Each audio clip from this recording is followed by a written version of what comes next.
Okay, so today we're going to pick up where we left off with the Mongol Empire. Yesterday we talked about the Mongol conquests, and now we're going to focus on the empire a little bit. Mostly the Great Khanate, or the Khanate of the Great Khan, which is China.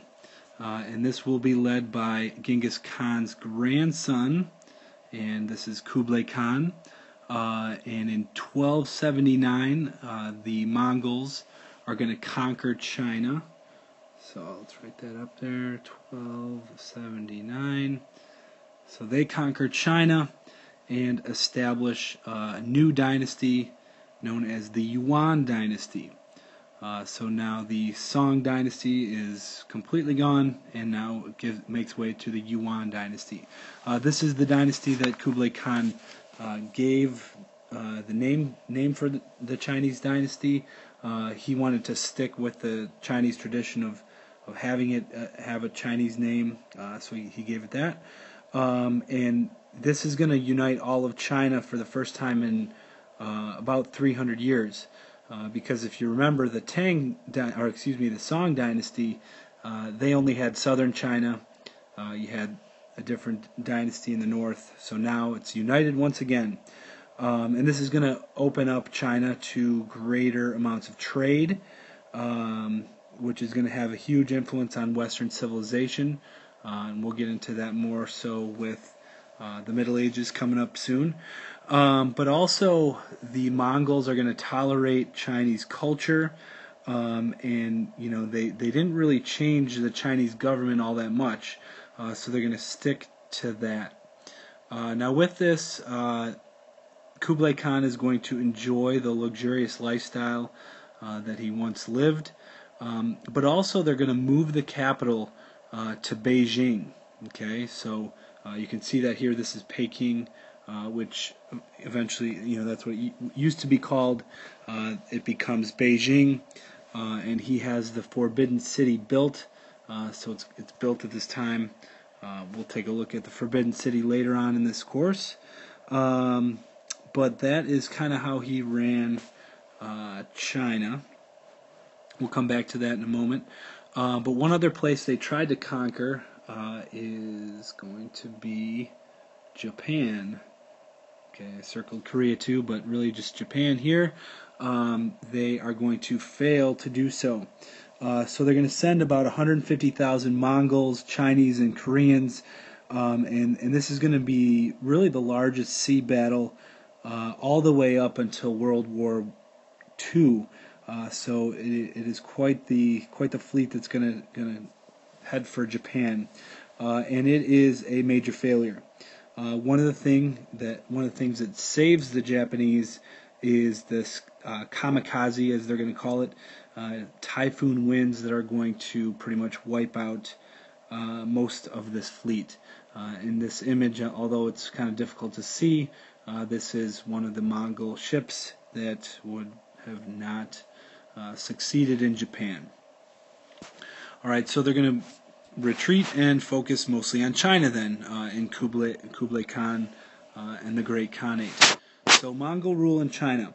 One interesting thing about this, although they allowed Chinese culture and embraced aspects of it, the Mongols lived apart from the Chinese. So I'll put that in there. Okay, so they're going to have separate identities. They're going to have their own kind of rules and customs that took place as they lived separate from them.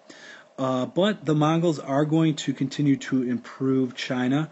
They restored the Grand Canal, so they kind of maintained it, kept the upkeep that it required, and they also added 135 miles to the canal.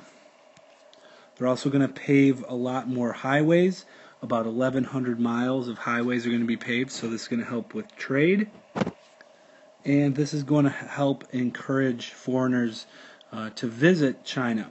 One of these visitors is going to be Marco Polo, and the famous Venetian makes his way all the way from Venice, Italy. You can see his path here that he's going to take all the way to China, and he's going to explore and wander. So he travels the Silk Roads. He arrives in 1275, and he's actually going to serve the Great Khan, or Kublai Khan, for 17 years. And it's kind of interesting because when he returns to Venice, he ends up in jail because the Genoese and the Venetians, they were fighting. And he told these stories of China and living there, and nobody believed him really.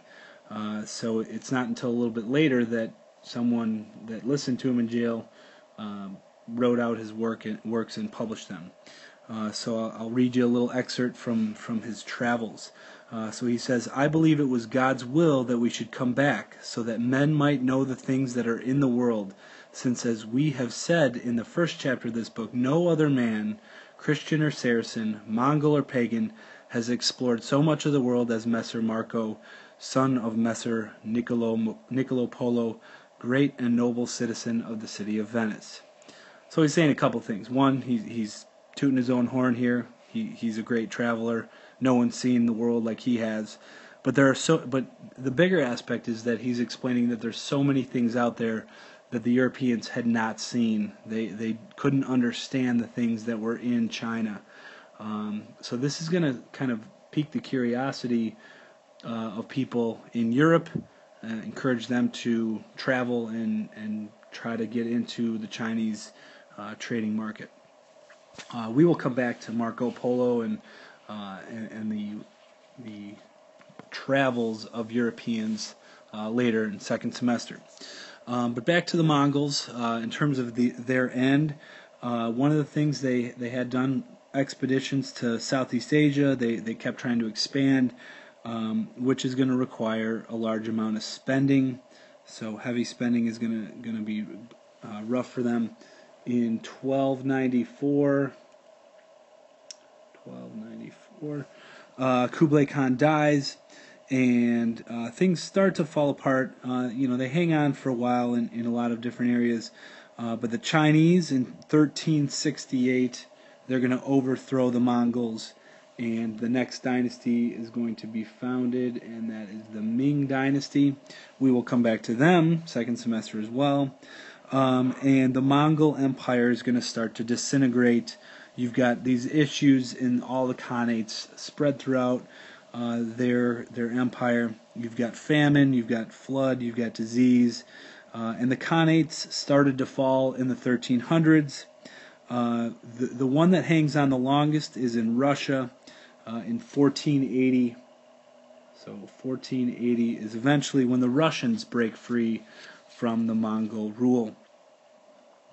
Now, their legacy will live on. We will talk about some of the things that they encouraged and they kept going when we talk about the Mughals, which is kind of named after the Mongols, their influence into India and Central Asia and things of this nature down the road. So that's about it. Quick little rundown with the Mongols there. Hope you guys have a great weekend, and we'll see you Monday.